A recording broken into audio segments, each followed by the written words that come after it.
Hello, good afternoon from Shanghai. I'm Janice. I'm really excited about this training for you today. I actually originally designed this teaching for therapists. Often I will go and speak to at conferences and things for different therapists, and I designed this teaching to help therapists understand the state of mind that clients are when they come in and sort of the patterns that they're stuck in because of the experiences that they've had. And if we're not careful as therapists, we can align with those patterns and sort of recreate unhealthy connections. So it's just really important for us to be aware, especially people who've been through a lot and have had a lot of trauma and have, some really ingrained ways of coping as safety mechanisms. So it's important that we as therapists are really aware of how people can present and how, their experiences can impact the way that they relate to themselves and the world around them. So I think, knowledge is power. So why not give this information to the clients too? So I decided to make this recording and make it available to everyone because I think it's really powerful information. So most therapists go into the field because they've been through significant events themselves. They've been through a lot of trauma themselves, and they want to give back and sort of help the world. And I think that's a really good thing. It can be really powerful work for those people who've really done the deep dive healing work within themselves, and then they're able to turn around and really powerfully help other people. There are also some therapists who go into this field and into this work as a way of avoiding the work they need to do within themselves. They just sort of start saving other people versus helping themselves, getting a lot of head knowledge about psychology and about trauma, and they stay very much in their head about the understanding of patterns and relationships, but don't actually dive into their own body and spirit themselves to do the healing work. So I think as we move along in this training, you'll gain some tips and tricks for how to determine if your therapist is somebody who's the real deal and has done the healing work and is ready to really help, or if they are avoiding their own work by trying to help you. And if that's the case, they're just going to repeat patterns. You both are just going to kind of spin around in unhealthy patterns. That's actually not even what this training's about. That's just a free tip to go along with it. This really is about you understanding yourself, you understanding why you act the way you act or respond the way you respond, and how your experiences have kind of formulated those responses within yourself, so that you can start to consider a different way of relating to yourself and then to the people around you. So I am now going to attempt to share my screen. If I can get this going. Okay. Carl Jung is one of my favorite. He just really seems to get it. He and I see eye to eye in a lot of ways, just based on what I've read about him. Obviously, I've never met him, but I like this quote. One does not become enlightened by imagining figures of light, but by making the darkness conscious. The most terrifying thing is to accept oneself completely. Your visions will become clear only when you can look into your own heart. Who looks outside dreams, who looks inside awakes. So this also sort of speaks to what I was just saying, is that, some people go into the helping profession to look outside and dream of feeling complete and whole. But those of us who are courageous enough to come inside, to look at the darkness, make the darkness conscious, awakens from within. We become light and free and capable of so much. And I'll talk about that a little bit more about that in a minute. So here's the basic breakdown of what we're going to go through. And I'll keep going. Okay, so first we have, this is from the work of Terry Real, and he describes basically that each of us have three different parts of us inside. So we have the wounded child inside. It's very young, vulnerable, sometimes pre-verbal, often feels overwhelmed, yet longs for connection, feels helpless and alone. So those of us, especially who've had some compounding trauma, who've had lots of different things happen, or maybe grew up in a home where it wasn't always safe, then there's this really young wounded child inside. Then we have an adaptive child who is a little older, often a preteen. And when I'm working with clients, a lot of times this part of them is somewhere between 10 and 13. The adaptive child is very perfectionistic, harsh and unforgiving, sees the world in black and white. Like I said, is a little older, cares only about self-preservation, views intimacy as a threat. Basically, they're protector. It's the protector part of us, the part of us that wants to make sure that we're safe, that knows how to be, that has taken matters into our own hand to ensure that we're safe. And it makes sense, right? If you think about it, if the person within us is this age, this is about the age at the onset of puberty, and with all kinds of different emotions, all kinds of different hormones, all the introduction of our sexual identity and sexual self, awareness of sexual self and sexual expression. So that can be really, really overwhelming depending on your childhood. But if you have any kind of abuse in your childhood, if you have any kind of, if you are in a very religious home, or a home where sex was bad or not, you're not allowed to talk about it, you're not allowed to be expressive about it, everyone pretended it didn't exist, then that can compound with some other things going on, and this person within us becomes very protective as a means of safety, trying to keep us safe. So I definitely want to look at all of these through the lens of gratitude. You know, as humans, we're so incredibly powerfully adaptable and very creative in how we find ways to keep ourselves safe. So the adaptive child is developed to keep the wounded child, you know, to keep ourselves safe.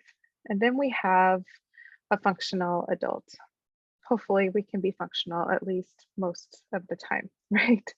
Can be mature and thoughtful, forgiving, based in the present, understands imperfection and ambiguity, makes sense of trauma and its impact on relationships. So maybe, you know, if you had a parent who was an addiction, or a parent who was not present, you know, the functional adult can usually look and see like, okay, my parent was actually just another human being trying to just survive, just like I'm trying to survive. Like a functional adult can usually kind of see the big picture and understand that it wasn't necessarily my fault, or that they had a lot going on themselves, or they were managing their own history of abuse or neglect that they were trying to figure out. They're very adaptable.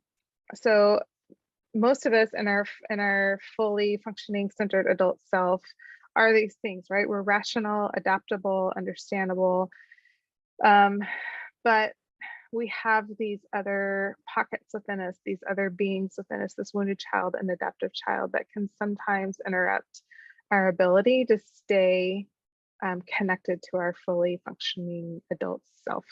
So if you're somebody who's had lots and lots and lots of compounding trauma, maybe your ability to stay in the functional adult is minimal, or maybe you can't stay in a functional adult state all day, every day. Maybe it's only, you know, a few hours out of the day. I'm not sure. Just depends on the circumstances. If you are somebody who had a pretty healthy upbringing, I mean, obviously there's nobody who gets to adulthood with no trauma. At least I have not met anybody, but there are, you know, lots of people who had a few significant events, but for the most part, they're okay. Maybe they're able to stay in their functional adult self most of the time. And it's very rare that they are triggered. Something happens that they react out of their adaptive or wounded child place. So this is where we're going to kind of go for the rest of this journey, is talking about these 3 different parts of us, when and how they impact our daily functioning, and then start to get an idea of what to do about it. Okay, so understanding these responses. One of my favorite psychologists, is Colin Ross. He's out of Dallas. Feeling your feelings won't kill you. It's your attempt to not feel them that will. It's my favorite quote of his. And because if you think about it, a lot of times we think of the feelings being so overwhelming, you know, the feeling, my feelings are making me cut, my feelings are making me suicidal, my feelings are, no, those actions are actually attempts to not feel those feelings. So if you're feeling really overwhelmed or angry and mad at yourself, think that you're a bad person and you cut, then you're attempting to not feel that feeling by cutting. So just an interesting twist on that reality. So as I was saying before, level and recurrence, age of onset depends on how fixed we are within these 3 stages. I'm gonna, the adaptive child that creates the problems in the client's current relationship. Yeah, so if you're in a relationship right now and there is some conflict, it's a lot of times our side of that conflict is our adaptive child trying to keep us safe and trying to compensate, trying to maintain control to ensure, again, lots of empathy. It's just that side of us that's trying to keep us safe. But those coping mechanisms that were really effective at that age, at that stage in life, tend to create problems because they're not coping strategies that are meant to be effective long term. It starts to break down over time. So if they were super effective at the time with the people, the unhealthy people that we were with, again, fantastic, right? That's great that we're able to do that. But if the more people we interact with and the older we get, if we keep trying to use the same coping strategies, then it's just not effective long term. Okay. The descriptions: young, vulnerable, pre-verbal child, overwhelmed, longing for connection. The action of the wounded child, a lot of times acts frozen or runs away, doesn't take responsibility, doesn't believe he or she is capable of anything. This person usually doesn't hold a job for very long or complete schoolwork, can be very passive aggressive and dependent on others, overly sensitive, and very envious of others. So if you think about it, it makes sense. These are all actions of any of us who are parents. You can definitely see these behaviors in our younger kids under 2. So it's like a part of us that's staying there in that action, and it's that part that's feeling overwhelmed, desperately wants to be loved and taken care of, and needs connection. And that's appropriate for a child to need and want those things. But if we're in an adult body and we have a child within us that still needs connection, is feeling helpless and is overwhelmed and starts acting in these ways, then it makes sense that that's also problematic, right? So the role that this person plays is the victim in Cartman's triangle. And if you don't know what Cartman's triangle is, I will explain it in future slides. It's also something that you can Google. Cartman's triangle is used a lot in addiction recovery. It's a really powerful tool. But again, I'll explain it here later if you're not sure what it is. If you are familiar with Brene Brown's work on shame, again, super, super powerful researcher. She has like 6 best-selling books right now, New York Times bestseller books.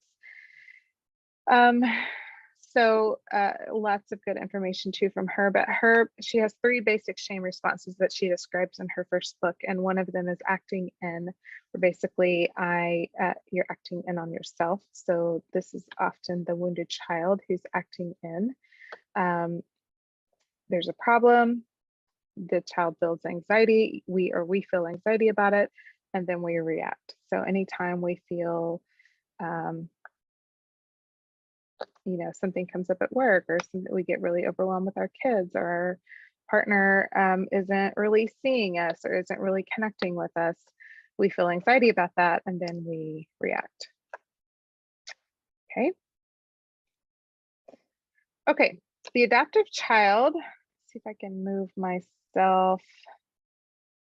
I'll move myself over here for now. The adaptive child has sort of two actions and roles that it can take. So some people bounce back and forth between the two, and some people stay really fixed within one role or the other. So I'll share what that is. The adaptive child is perfectionistic, like I said before, harsh and unforgiving, sees the world in black and white, cares only about self-preservation, views intimacy with others as a threat, and that's because intimacy requires vulnerability, and vulnerability requires us to not be in control. So it makes sense that this would be like the biggest threat for the adaptive child, because this is like more of a protector role. That part of us wants to be in control, and it's as a means to keep us from feeling hurt. So again, there's no shame or judgment here on a part of us who we had to create in order to keep ourselves safe in different situations. It's just that now that we're older, those safety mechanisms tend to cause more problems than be helpful for us. So if we're aware of them, then we can begin to parent this part of ourselves and help that part feel like we, the adults, are the protector now, and we can do it in a more productive way than a child's attempt at being, having to make adult decisions. Okay, so one way this person becomes adaptive is by pleasing, wanting to be seen as good, often viewed as a hero, offers advice to others, takes care of everything, very task-oriented, is a doer and a saver and a rescuer. And this is the person that everyone feels very, feels like can always be there, right? This is the person that everyone calls when they're in trouble or they need help. The role that this person plays is a rescuer on the Cartman's triangle. Brene Brown's shame response is acting towards like, please like me, please want me, please don't reject me, please need me. Often people in the helping profession are this. So a lot of times you see therapists, teachers, doctors, nurses, lawyers, people within a helping profession want to be the fixer, want to be liked by others, teacher's pet. Often in school, these people were very well liked by the teachers. They take pride in being the favorite. They work hard to be the favorite. They do extra things. So this person may volunteer for all kinds of extra things on the PTA or volunteer at church. This person is just always there, always available, always helping, always giving, always ensuring that other people are taken care of. And this is, believe it or not, a protective response. It's a way that this person can stay in control, because I'm doing and I'm fixing and I'm ensuring that my point of view is good and right, and really wants to be seen as a good person. And we don't normally think of that as a very controlling person, but it actually, if you think about the motivation behind those behaviors, it does keep that person in a level of control. All right. Another response is sort of the opposite of that, is to go into aggression. They tend to be very grandiose, which means a very inflated sense of self. It can be manipulative and defensive. All situations are win or lose. Fear of being a victim drives their behavior. They refuse to feel that helpless feeling, so they become more aggressive. This person is angry and resentful, and it has what we sort of think of when we think of a controlling person, a very overt sense of control. So this person could also be, I think of attorneys. When some attorneys are in this role, it's more of a masculine presentation of the adaptive child, whereas the top one, the pleaser, is more of a feminine presentation. So there can be men who present in a more feminine, and women who present in a more masculine. So I'm not saying a man or female, male or female. I'm just saying the energy behind the two actions, one tends to be more feminine energy, the other tends to be more of a masculine energy. So that's a whole another teaching on feminine, masculine energy, but we all possess both. Typically females obviously have more feminine energy and males have more male energy, masculine energy, but that is not always necessarily true. Okay, the last point of the triangle, of Cartman's triangle, is the persecutor. Brene Brown's shame response, this person is acting against. So like they don't want to feel bad, so they throw it on somebody else. That's basically what acting against is. Whereas the pleaser at the top, when somebody, you know, throws some negativity at you, then you soak it in because you feel guilty if anybody else feels that bad feeling, so you'll just hold it for yourself. Whereas the aggressor is like, no, I'm not going to feel that feeling, and we'll find a way to throw it back at you. We'll lie, cheat, steal, whatever that person has to do to ensure they feel okay within themselves. They would rather other people feel bad. This person likes to be in the spotlight, center of attention, does what they want because they deserve it. A lot of these people are actors in sales, high on the corporate ladder, you know, bulldogs. They're go-getters usually. Okay, so this is two different responses of the adaptive child. And remember, some people kind of identify mostly only with the top section, being more the pleaser. And some people identify with the bottom section being the aggressor. But there are definitely some people who are one or the other. They bounce back and forth. So I'm either super forgiving, sweet, kind, pleasing, wanting to do good until I've had enough, and then I switch to being aggressive. You know, nobody ever does anything for me, you know, kind of falls into that aggressive, but it kind of polarizes into this really black and white place, being super pleasing or super aggressive, not understanding that these are all adaptive child responses, not a grounded, centered, mature adult response whose emotional responses are in the present, not based on things in the past. All right, moving forward. It's so hard for me to not stop and say, do you have any questions? Because normally I love answering questions. So I will have to answer questions. Write your questions down, and you can always email me, put them in the Facebook, and I will be happy to answer them. Okay, the functional, let me move myself again. Now we have the functional adult descriptor. Mature, thoughtful, nuanced, forgiving, based in the present, understands imperfections, can make sense of traumatic experiences, and is adaptable. Okay, so this person, we typically, when we are in our centered adult self, we feel centered. We're comfortable giving and receiving. We can solve problems, set goals for ourselves. We're comfortable with who we are, and our reactions are based only on the present. So if, you know, my girlfriend calls me, I'm supposed to have dinner with my girlfriend tonight. If she calls me this afternoon and says, hey, I need to cancel, I don't feel well, I can say, oh my God, I'm so sorry. I hope you're okay, feel better.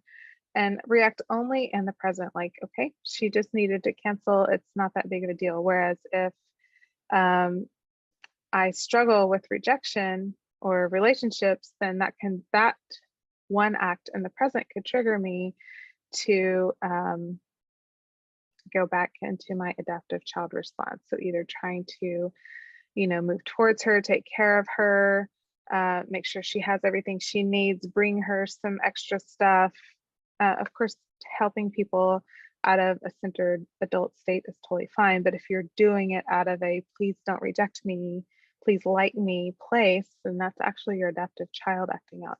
Or if I get really upset with her and get really, you know, fine, you never blah, blah, blah, and, you know, get really aggressive towards her, that is also my adaptive child acting out. And I'm actually not responding to the phone call of my friend canceling dinner. I'm responding to all the incidences from the past of rejection that I've experienced that I haven't fully processed, and her telling me I can't meet you for lunch would be like a her pushing that trigger button, and bringing up those rejection emotions for me that I can't tolerate because I haven't processed them. And then I react out of an adaptive child rather than out of a functional adult. So, as adults, when we're centered and within ourselves, we can coach and challenge ourselves. We can take care of our needs. We're able to have healthy relationships with the people around us and creatively contribute to the world in a way that fits our personality and our needs. Like, we are not contributing out of a need to please others. We're not resisting helping others out of a need to not be taken advantage of. We just know who we are. We see the needs that we are comfortable meeting in the world, and we find ways to meet them. So hopefully, again, we're able to stay in this centered place most of the time. But now would be a good time if you want to pause the video and sort of take a self-inventory of what percentage of time do you feel that you are able to stay in this functional adult place where you have a larger bandwidth within you to manage some ambiguity, manage being flexible, things going on, take care of others. You're also taking care of yourself. You have goals that you're trying to meet. Like, how much of the time are you able to kind of stay in that space versus how much of the time do you feel like depleted? If you're in the adaptive child rescuer role, then often this person feels very depleted. They feel like they're giving and giving and not getting anything back. They're tired, they're worn down. Depression a lot of times sets in because you have nothing left and you don't feel like anybody really knows you, anybody really sees you. You feel taken advantage of a lot. Or if you are creating conflict a lot in your life, if you are aggressive, if you think people are out to get you, if you think it's you versus the world, there's no good people in the world, you have to get what you can get because nobody else is going to get it for you. If you're kind of stuck in that mindset, you also are pretty drained and depleted because it's a pretty aggressive, defensive place to be in most of the time. But the likelihood of that person admitting to anyone else and probably even themselves they are depleted is low. But if you feeling like that you're in these actions or roles, what percentage of the time are you in that space? So this is kind of a good time to reflect on that and think through the work that you need to do in the journey that you're on, and why you might be. What are some reasons why you're triggered into those spaces, and how often are those triggers hit? That will be really big key areas for you to be self-aware of as you go into therapy and as you continue to release the past so that you're free and light and abundant in the present.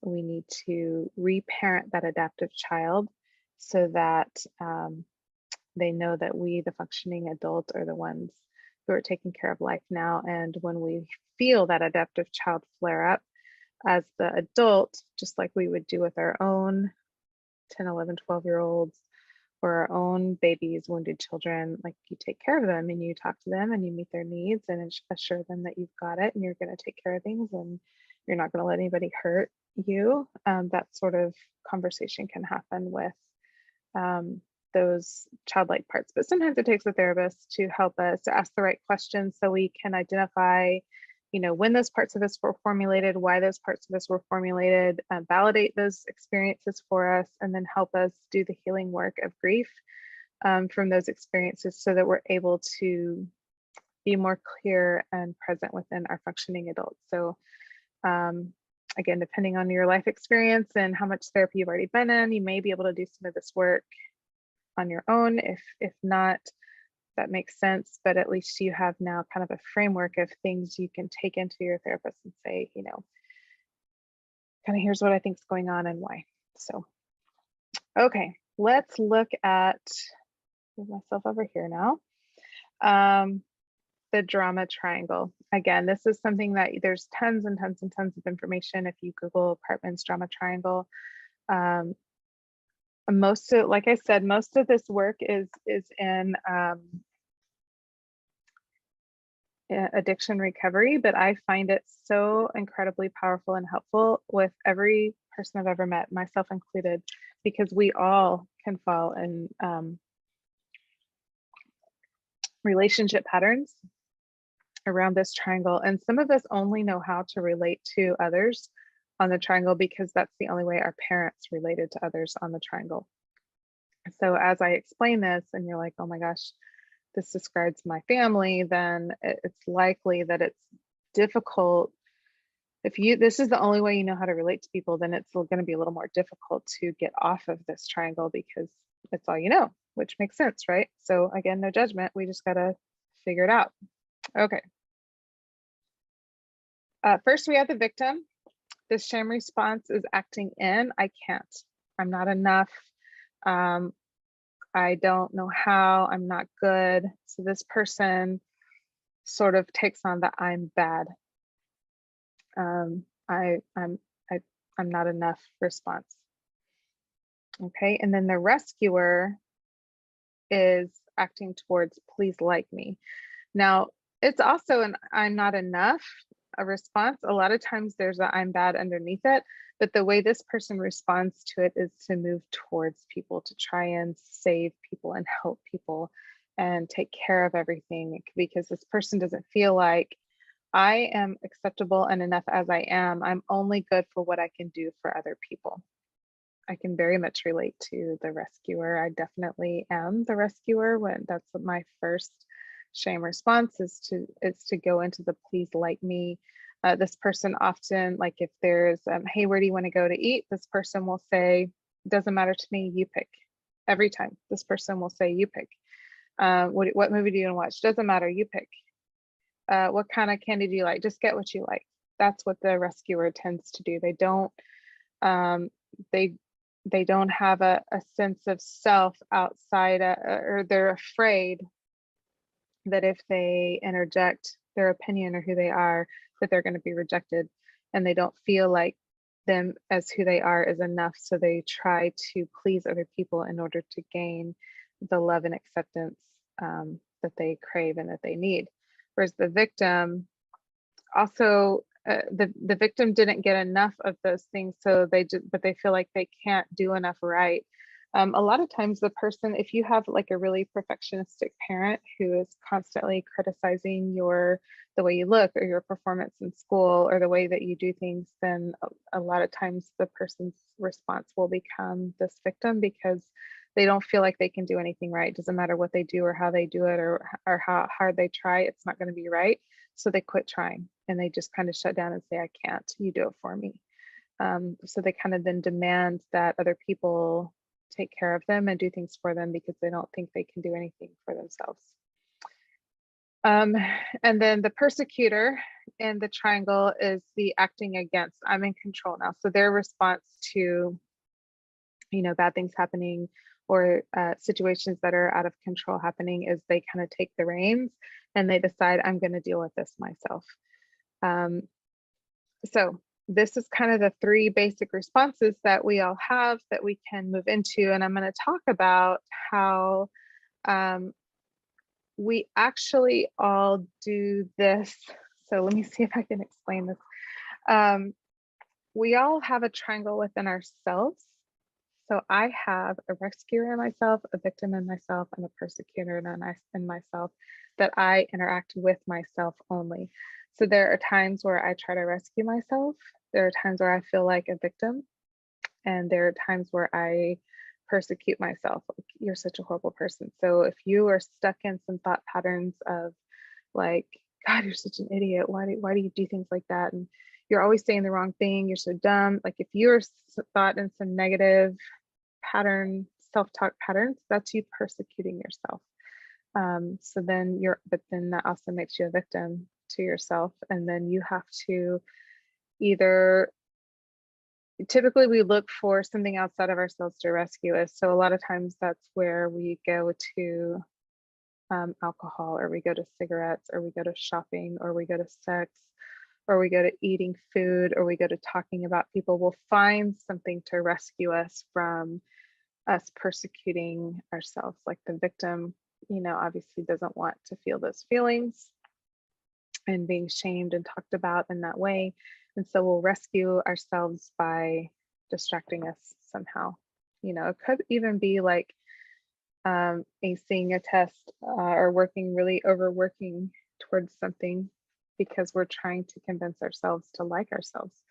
So if you have that voice in your head that talks about how stupid you are, and you are working your tail off to earn your doctorate, and you're climbing the corporate ladder, and like you're trying so desperately to prove that that you are smart, like that's your rescuer trying to silence that persecutor into saying that you're dumb.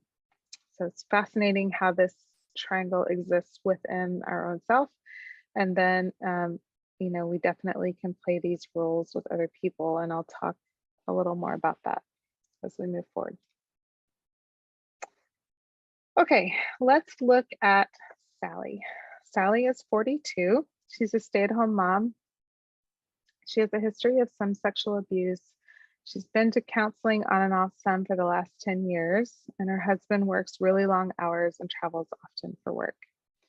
So Sally comes into counseling because her husband encouraged her to come because she feels lost and like she doesn't matter to anyone. She feels like her children only want her around for what they can get from her, food, money, and a driver. And her husband couldn't care less if she was around or not. He enjoys showing up. He likes having her around and on his arm at company parties and when they go to church and do different things. But for the most part, he's not really connected to her. He's not aware of her feelings. When he comes home at the end of the day, he's tired. He's focused on wrapping up things at work, or going to connect with his buddies, or just chill and watch TV. So she feels really lost and hopeless and helpless. She's bored. She feels like she's lost herself. She feels a little trapped within her marriage and within her life. So let's look at what that I think I have it on this next. Yeah. So her acting in, she feels stuck. She can't move. Her husband and children are taking advantage of her, and she doesn't feel like she has any choices. So that's like the victim within her of, I can't do anything about this. Right. And the rescuer. Oh, okay. So I'm going to look at it from a therapist's point of view. A therapist. So when this person comes into a therapist's office, this is where I was saying if the therapist hasn't done their own work, then they will very quickly jump on the triangle with Sally and become the rescuer. I can fix this. I know what it's like to be taken advantage of. She needs a friend, maybe not even a friend, like she needs me. A therapist who's not done their own work will automatically come in to rescue Sally and say, she needs me. She needs me to help show her the way, to show her how to stand up for herself, to help her understand how valuable she is.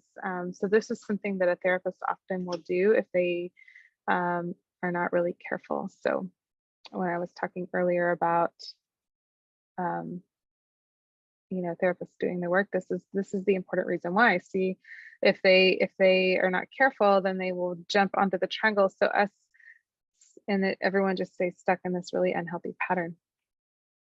And what happens is then the therapist makes the husband and the kids the persecutor. So this actually doesn't really help Sally at all, because now Sally is stuck. If she makes any decision against her husband or her kids, then it makes them the victim and her the persecutor, right? So then, but now Sally feels like if her therapist doesn't like her husband or has something against her husband, then she will actually turn into the rescuer, because that she'll perceive her husband as the victim against her therapist. And so she'll then need to rescue her husband and say, no, he's a really good guy. He's He works so hard for our family. Um, Basically, please don't not like him. I need you to like him. So she'll need to rescue that. So if this can kind of keep Sally stuck in this triangle of good people, bad people, and I can't do anything. I feel stuck and ashamed. Um, so Sally is also feeling all of this within herself. She loves her husband and her kids. She knows that they need her. She enjoys taking care of them. Um, and often she feels like they are persecuting her, they're acting out against her, taking advantage of her. Um, and she doesn't like that. But when she tries to speak up for herself, they feel like she is being a victim. And so it just creates this perpetual cycle where nobody is really getting their needs met. Nobody's really getting seen. The kids are not internalizing healthy skill sets on self care and taking care of themselves and understanding boundaries, um, because Sally's not demonstrating boundaries, right? Like she's overacting and over serving her family, and not taking care of herself and her own needs and not able to be seen. And I can't go into now like why the dynamic exists between she and her husband, but let's assume that once upon a time, she and her husband were very connected and were very in love with each other, and their needs were mutually being met by each other. It is possible to go back to that time and figure out sort of where the breakdown was. But I can tell you that over rescuing, over taking care of, over indulging, the only people that need to be rescued are victims. And so if she, out of what she thought was love, like over indulging her husband and over taking care of him and over um, and meeting all of his needs without expressing any of her own needs, then initially it feels really good to receive all of that. But over time, you start to feel like, does this person think I'm inadequate? Does this person think I'm not capable? You don't, nobody likes the feeling of being a victim, right? So over time, you're going to act out against all that sugary, sweet caretaking that a lot of females, particularly because it's feminine energy, tend to get caught up in. So this is another reason why it often backfires over time. Again, it's something that is satisfying in the beginning, but over time, it just causes people to shift around. So basically, you just shift from role to role to role. Nobody's really getting to be their true, authentic self. They're playing roles. So I'm either playing the role of caretaking, or I'm playing the role of being tired of being taken advantage of for my caretaking, or I'm playing the role of acting out against the people who have been taking advantage of me when I've actually kind of set it up all along, if that makes sense. And so everyone just stays on the triangle, just shifts from position to position to position with on the triangle, which keeps everybody stuck, and nobody's actually getting to be vulnerable and their authentic self.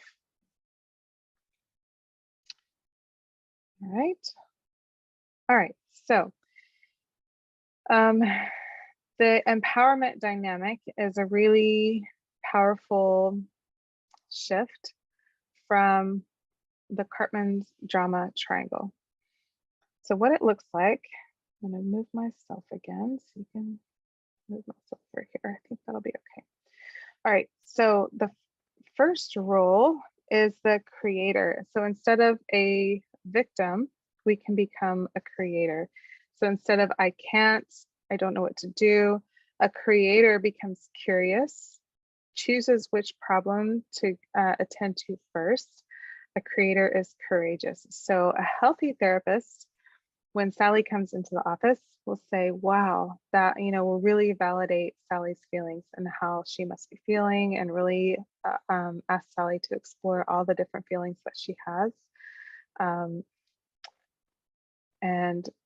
A good therapist will understand that Sally is all three roles. Sally's the victim, Sally's the rescuer, Sally's the persecutor, and kind of explore all of those areas with Sally. So she has a really clear understanding of all those feelings, and they're all validated for Sally. And then ask questions, which one of these, Sally, seems to be at the top of the pile? What's the word? When you look at what's going on in your life right now, what is the absolute worst part? And this is helping Sally get connected with her curious side, choosing which problems she needs to attend to first, and helping her discover solutions for herself that kind of gets her out of this stuck place. So there's a creator instead of a victim. We want to be creators in our life.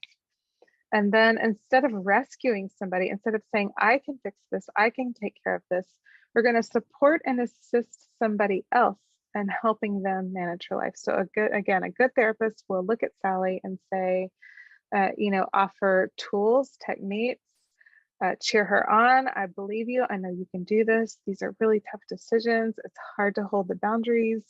Help her troubleshoot when her family reacts, when she is making different choices and her family is really reacting to those different choices and her family doesn't understand the different choices. We're going to provide a roadmap to help her sort of navigate life and figure out how to get herself in a place where she feels centered and grounded and balanced, and she loves herself and she loves her life, and she's able to really deeply connect to and love on her kids, while she's also deeply connecting to herself, and then work on regaining the intimacy in her marriage. So these are all things that Sally will need in order to feel whole and healthy and connected.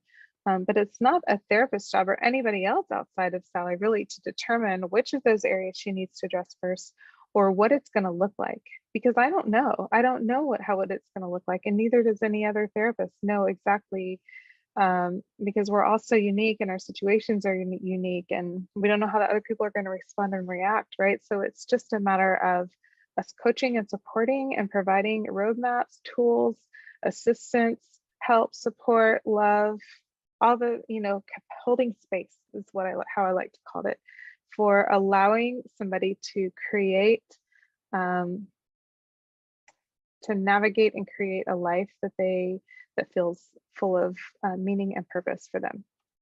And then instead of persecuting somebody, acting out against somebody, we're going to inspire them to take action. So if Sally comes in and is really in a victim place and really, I can't do this anymore place, then a good therapist or a good friend or a grounded, centered adult response to Sally is going to be, man, this must be so hard. This has got to be tough. Do you need to rest? You want to take a break? What do you need? And then inspire her. I believe in you. I know you can do it. What's one small thing you can do this week, to really take action instead of acting out against her. So again, this empowerment dynamic exists within all of our interactions with the people around us, but it's also within us, our own self. So it's important for me to have this creator inside of me who's curious, who, when there's issues or problems coming up in my life, I'm going to choose which one I want to and need to address. I'm courageous in doing that. I love and support myself through that process. I take care of my needs. I pace it at a way that feels good for all of me. And I inspire myself to continue to take action. So if I'm going to be in my adult self living in real time, then this is the dynamic that I am existing in, this circle where I'm loving on and inspiring myself. I'm patient and gracious with myself when I am frustrated or struggling, instead of jumping over to the triangle. Yeah, like I was saying, the functional adults, based in the present, adaptable, understands ambiguity, focused on what to do and what not to do.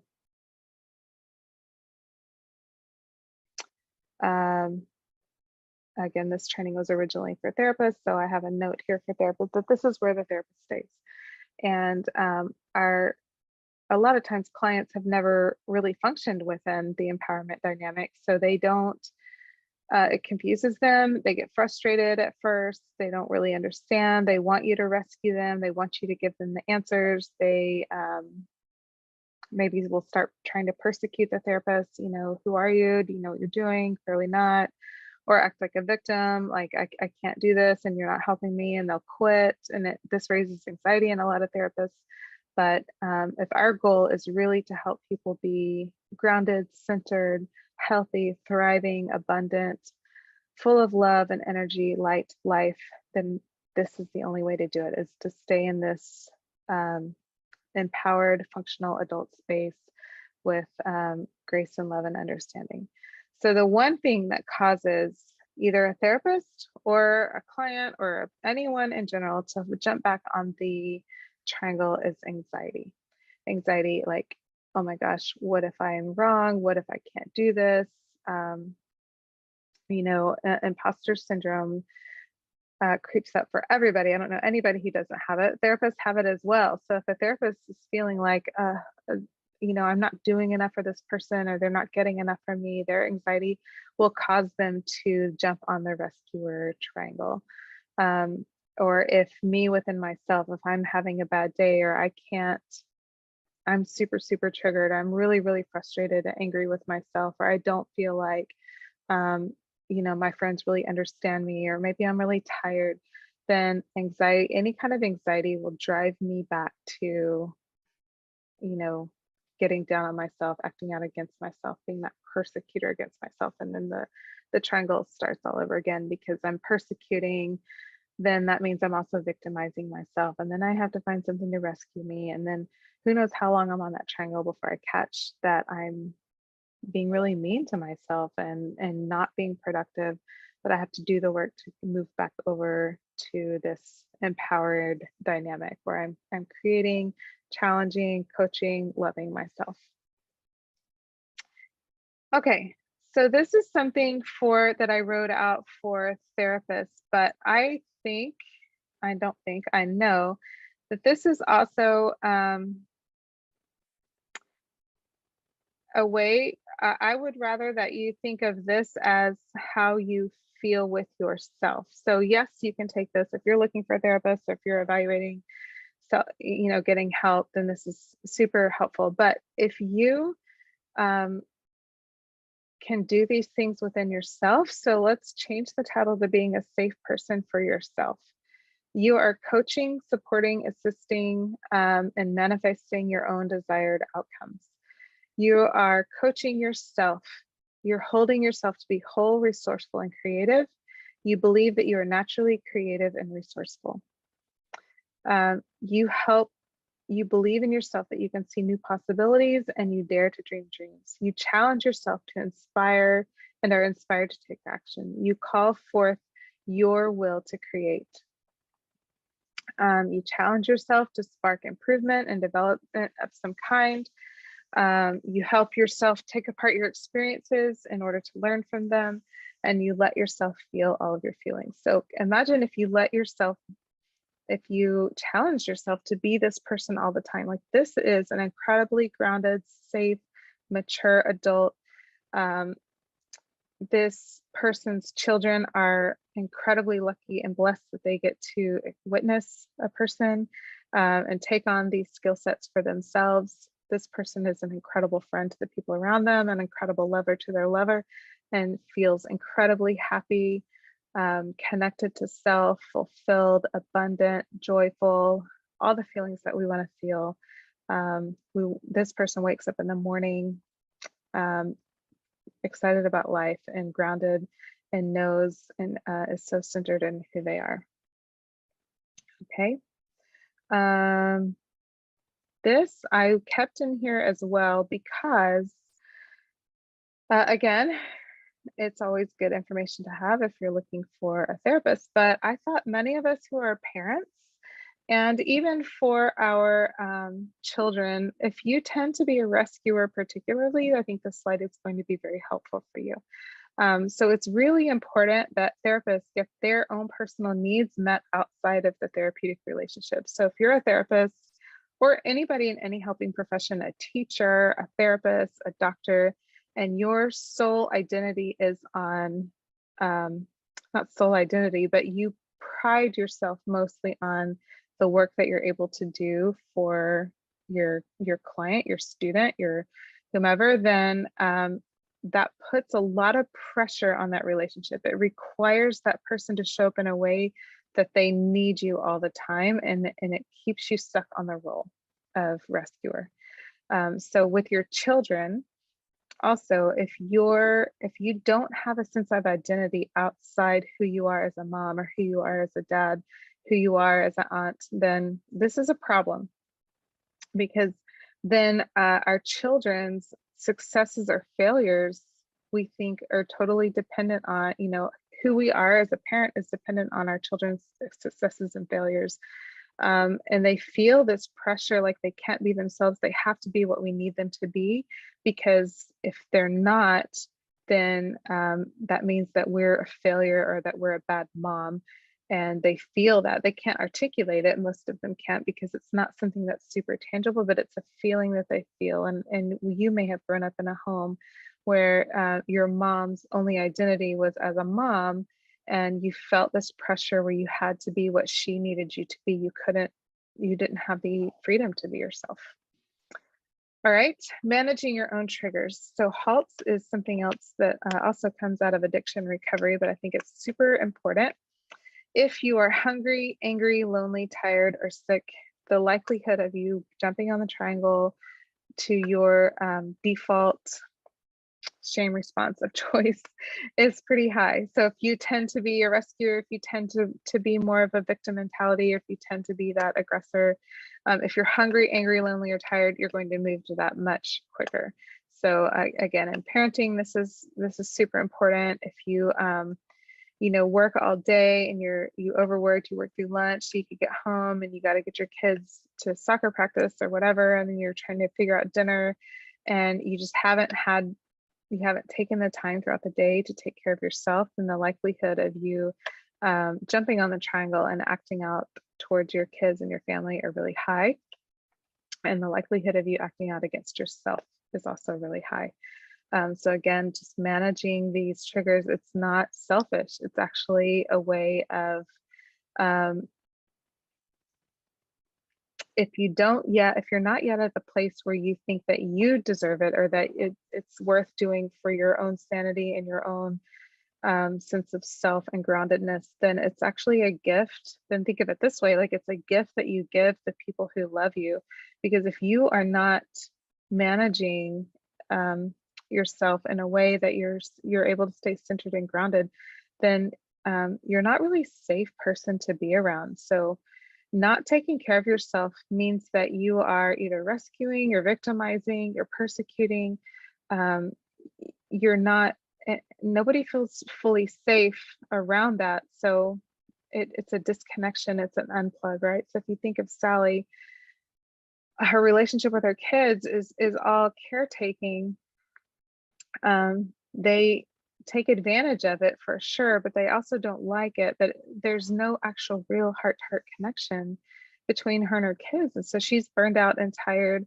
They don't have the heart of their mom, when they want it. And so again, if you're not yet at the place where you are worth doing this for, then think of then do it for the sake of your kids and for the sake of your family, and them being able to feel you. They want to feel you. They don't want to just know that you're there. They don't want to just have the things that you can do for them. They want to feel you. And the only way for them to feel you is for you to be in yourself and be in your body and to feel yourself. Okay.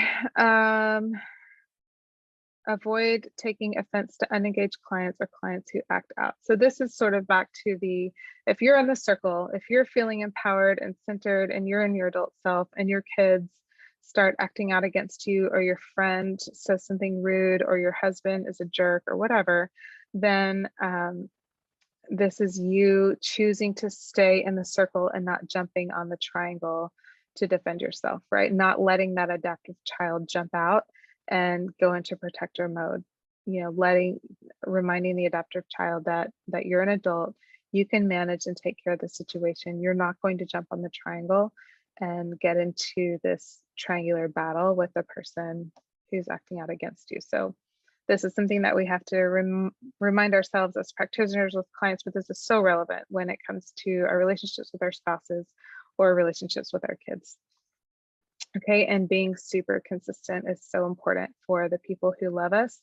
and who want to be with us and who want to be able to soften their hearts around us and open up to us, and vice versa. We have to be really consistent or we're not safe, right? So again, that's back to the self-care piece. If you're not taking care of yourself, you're not nourishing yourself with good food and sleep, and making sure that you are meeting your needs and finding joy and rest, then it's impossible for you to be consistent. And when you're not able to be consistent, then you're not fully safe for the people around you who love you to really connect with you. And they don't know how to do it, so they pull back.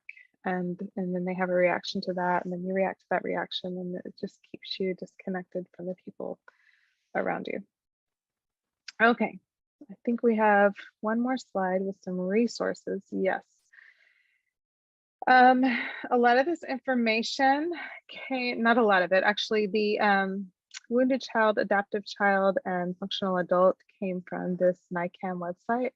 This is really good trauma. It's actually a website designed for practitioners to receive trauma training, but there's lots and lots of really good information on this website. If you're interested in understanding yourself, understanding trauma responses, lots of good stuff there. Terry Reel is the specific therapist who developed the language around wounded, adaptive, and functional. There's Dr. Brene Brown's first book, if you want to understand a little bit more about the shame responses. Again, she now has, as of this recording, 6 best-selling books. They're all amazing. She's just an incredible resource. David Emerald and The Power of TED is the understanding the empowerment dynamic. To be fully transparent, the book is not really well written, in my opinion. It has a lot of religious language in it, so if that's going to be offensive to you, then maybe don't read it. If you're able to extract some of the core principles and the religious talk doesn't bother you, then I would definitely say read it. I really wish he would re-release in a way that's I don't know. It's just not a super well written, but the concept is powerful, and it's the first concept I've seen that really, in a very clear way, translates how to move from the triangle to off the triangle. Because like Hartman's drama triangle has been around for years. Many people and institutions use it to help understand negative interactions with ourselves and with others, but this is the first, this empowerment dynamic is the first really clear translation of how to not do that I've come across. But I think I've said enough. You can decide if you want to read that or not read that. So and then these conference presentation slides, this is now on my website, not under conference, but under free resources. So if you go to my website, you'll see a tab at the top that says free resources. You are more than happy to download anything there that you think might be helpful. I also have my blog that you can join in. Every week on my blog, I post a PDF with like some journals, self-help stuff so that you can start to process the content on your own without the help of your therapist. And then of course, if you want or need to connect with your therapist for the content, you can. Or if you want to make an appointment with me, that's okay too. Okay, thank you for listening today. I hope this was helpful.